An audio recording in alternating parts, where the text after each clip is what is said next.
Maximize your wealth now. Yes, in business, finance, family, and lifestyle. Think about it. As a certified financial educator, my whole goal for this program originally was to bring business and finance together with spiritual principles and universal laws. And all of it needs to come from the heart. Got it? Maximize your wealth now. Absolutely. Yes!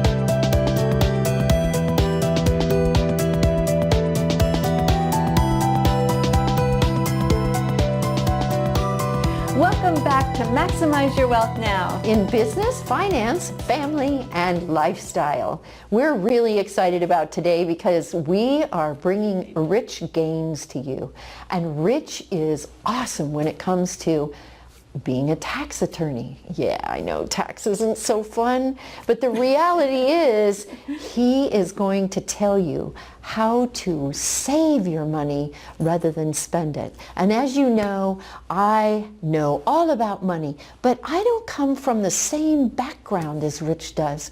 So I wanted him to bring you something new and different that we'll all learn together, right? Absolutely. And we're also bringing to you Craig Collins. And he is amazing because he can teach people to read in a very short amount of time. And I'm going to let Craig Collins share with you just how he does that.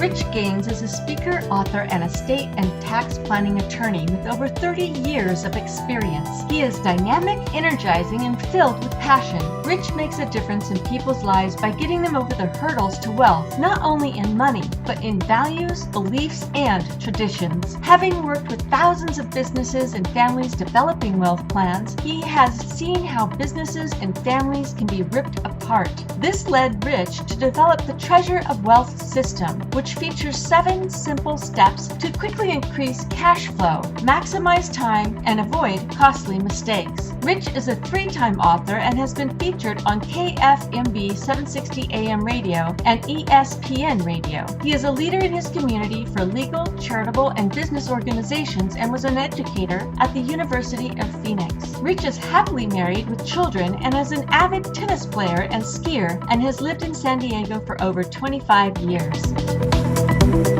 Really awesome to have you on the set today, Rich. We're really excited about having you because there are so many people out there that are trying to figure out how in the world to save their money, and I know that's your mission. And you work at helping people build wealth, correct? That is correct, and I want to thank you for being here. I am really excited. We were just talking about how much passion I have to really be able to know that I'm fortunate. I've been fortunate in my life, and to be able to give back to people and to be able to help them to do things that really everybody kind of wants in one sense or another. I'm excited, and I'm excited to be able to do that for people. Awesome. So what is your mission in life? Well, I will say quite simply, my mission is to make a difference in people's lives and making a difference by getting them over the hurdles to wealth. And wealth has a lot of variety of meanings for different people, of course. Yes. One of the varieties that I think about or talk about is that it's not just money, but it's values, beliefs, and traditions. And so how do we engage people with those ideas over the course of their life? How do we build it inside of their families? And how do we help them to achieve those dreams that they want to have? That's so interesting because what you said about building within their family, because you're right, traditions and how people learn from their parents to manage their money and everything, it's everything because that's what we do. We do what we were modeled, what we were presented, so that's the way we operate, which in a lot of times, a lot of cases, it's not the right way. It took me a lot of years to get to a point, but I realized that there's a traditional model of wealth, which is kind of like, I call it salmon.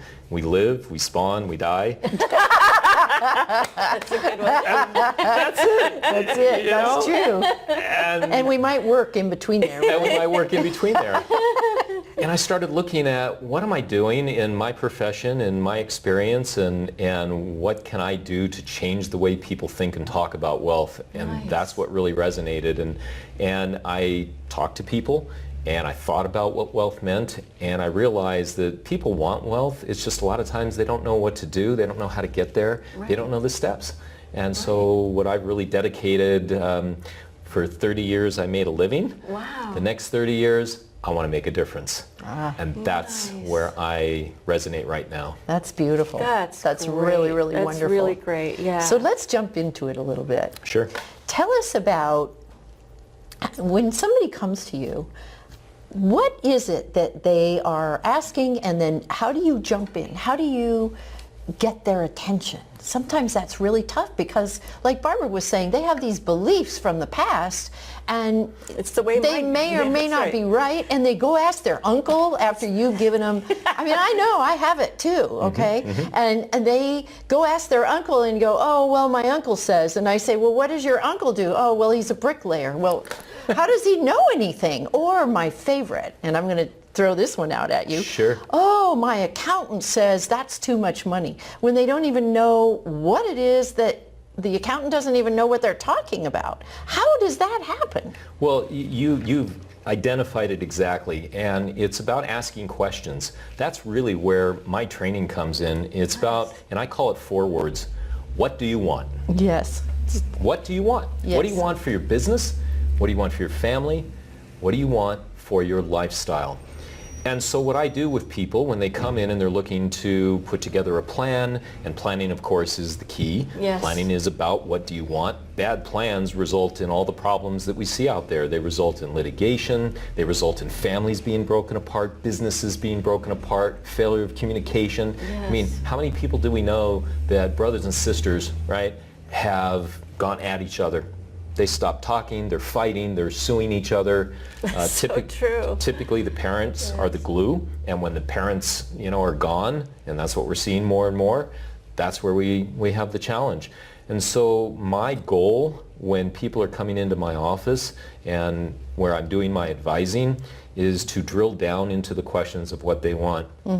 So unfortunately, sometimes we take what seems like something is very simple, Right. and it unfortunately becomes a little more complex. And so it's harder, and it takes more conversations.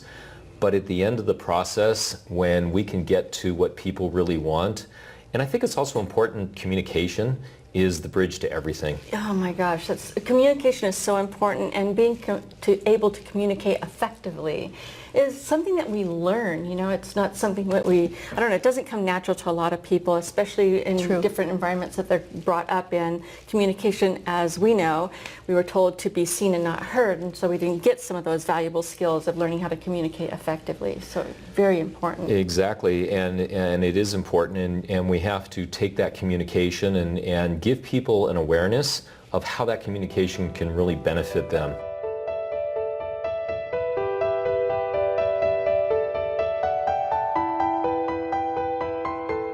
I'm often asked how to go about finding the right training and certification company for your professional coaching business. The problem is that finding the right professional coach training and certification company can feel overwhelming and confusing. The good news is that it doesn't have to be difficult if you know what questions to ask. Searching for the right professional coach training and certification company to suit your needs can be challenging. Finding a company with flexibility that's globally accepted, affordable, and credible can feel like a tough search. So I'd like to give you a few things to consider when looking for a professional coach certification company that will suit your needs. Tip number 1. You want to make sure that your company is proven in the marketplace. The reason we've trained over 6,000 professional coaches is because we teach a system of coaching. The coaching system is easy to learn and easy to implement. Tip number 2. You want to make sure you work with a company that is affordable. Some companies charge upwards of $10,000 to $15,000, which is unnecessary. You can get a third-party accredited education for under $1,000. Tip number 3. You want to find a training that doesn't drag on for a year or even longer. You will benefit by jumping in and moving forward, and after all, coaching isn't difficult if you have the right training. At Wainwright Global Institute of Professional Coaching, we help individuals just like you who want to make a difference in the world become certified professional coaches with only 16 hours of live online training that's affordable and easily accessible. To learn more, simply go to lifecoachtrainingonline.com, where you can access our free ebook about 52 different coaching niches working miracles every day. Or call us at 800-711-4346. We're happy to help you determine the best professional coach training for your needs.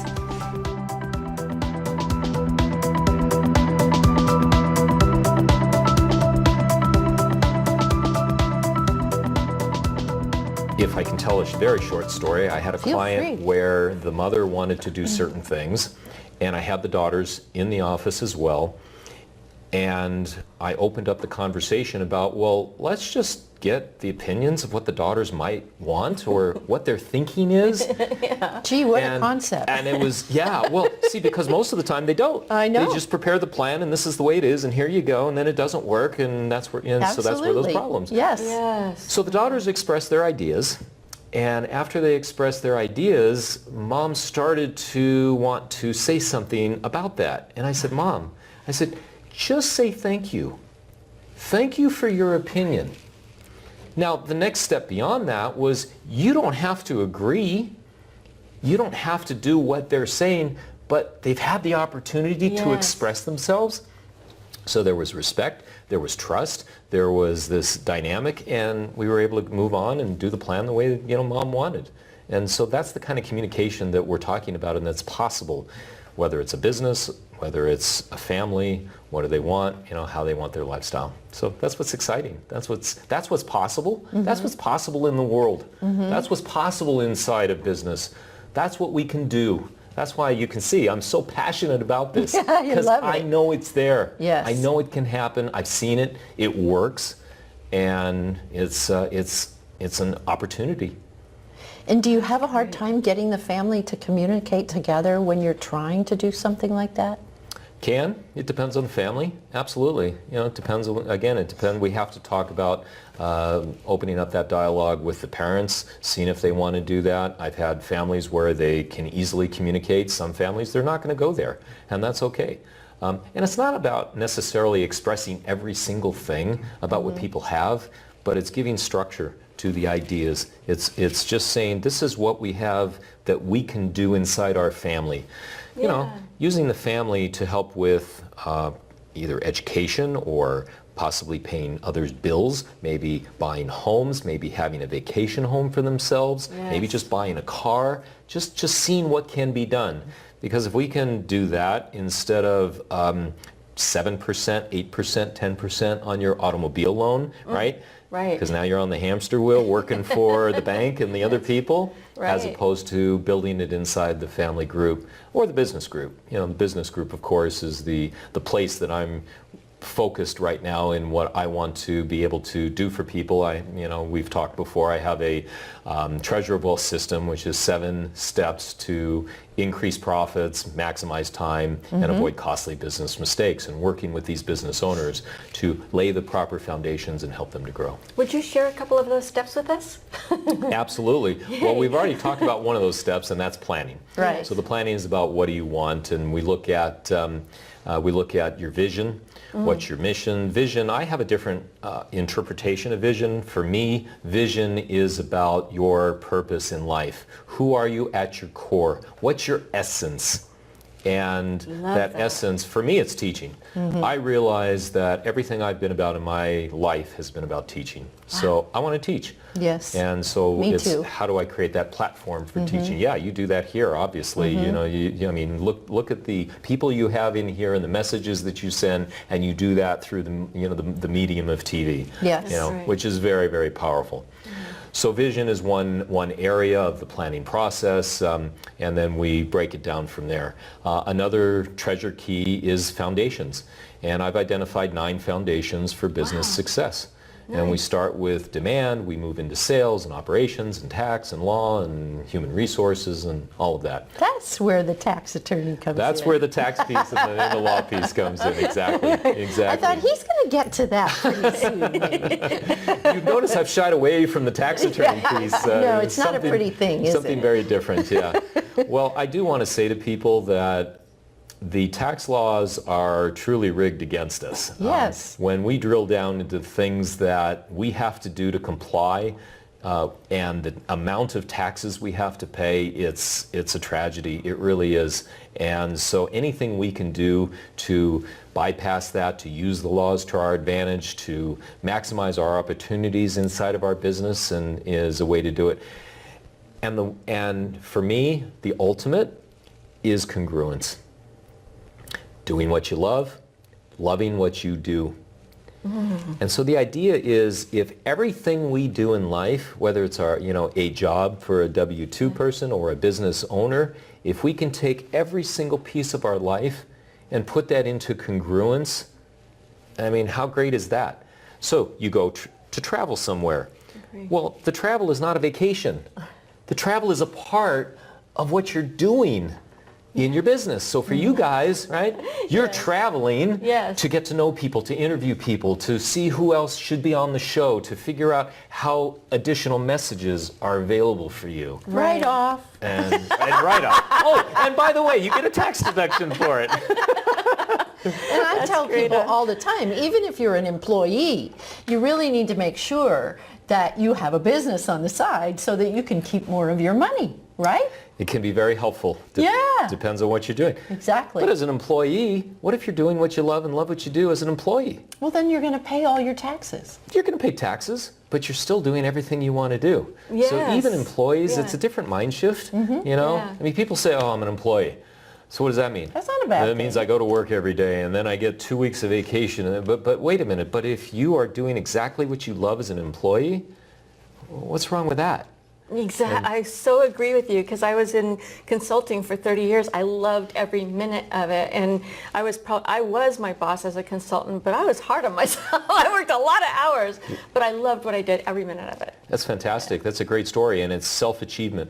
It's who we are inside and what we bring to the table as opposed to being told and run about and all those other things. So yeah, And Rich, you certainly have brought a lot to the table. Don't you think? Yes. We really appreciate it. Well, thank you. I It was appreciate awesome. being here. Great message. And I know that the audience has gotten a lot out of it. That's what's really important, is that you can bring your mission to this audience and really, really support them. So thank you for that. Thank you very much. I appreciate it. Very exciting.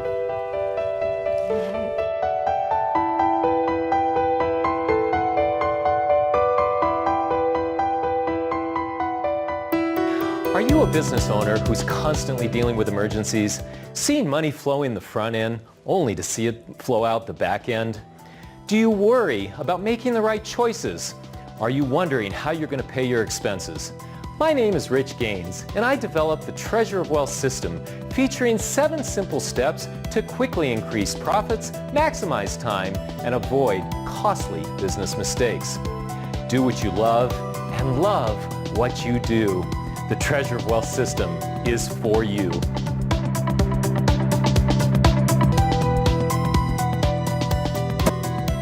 Craig Collins is the Chief Evangelist, CEO, Chairman, Co-founder, and Reading Specialist of Yes, You Can Read Now Incorporated, who promotes his brother Doug's evidence-based universal reading method. During Craig's 3-year worldwide literacy tour, he personally taught over 1,000 students who collectively had a wide selection of alleged reading disabled diagnoses. In concert with this, Craig assembled a team to create an online version of the universal reading method, which is now available to anyone with an internet connection. Commensurate with his professional background in academic studies in psychology and social welfare, Collins is leading his team of professionals to reveal the truth about reading and is bringing literacy to millions of students around the world. His passion, drive, and determination on behalf of his students, championing their right to read English, is imbued with the same far-reaching goals and persistence he used to become a competitive athlete. Well, we are so blessed right now to have Craig Collins on the set with us because he's going to bring you some information that is going to blow your mind. So Craig, share with us, if you would please, your expertise when it comes to teaching people how to read. We teach people to read English, and a lot of people talk about that and think about that, but we teach people how to read English in 2.5 hours. 2.5 hours. Are I you ready had to for go that? to school for 3 years to do that. Yes. How do you do it in 2.5 hours? We teach 7 concepts. And when we teach someone to read in 2.5 hours, we start them off, they'll be maybe at a 4th grade level. And when we're done in 2.5 hours, they're at a post-high school level. And I want you to know, I'm extremely passionate about this. I've traveled around the world for 3.5 years teaching students and finding students who were dyslexic, people that were autistic, people that had Asperger's syndrome. In Palo Alto, I taught a woman who had Alzheimer's disease. And so she was able to return in the 2.5 hours. And she was a sweet, sweet lady. Wow. So it doesn't matter their age. It doesn't matter, where they're at in their life. You can take a person who has never been able to read or who maybe has a reading disability like dyslexia, and you're able to help them to learn to read in 2.5 hours. This is so important news, and again, this is why Shirlene and I do this show, is that we can bring you information that you wouldn't hear about otherwise, and these are like miracles that are happening on our planet all the time now. We're lifting humanity through all the gifts that are coming to the forefront through venues like this. So Craig, this is amazing what you're sharing with us. You said you taught a woman how to read that has Alzheimer's. Yes. How do you do that when they can't remember anything? First off, she's 94 years old. Oh. So I got to talk with her for about 2 hours.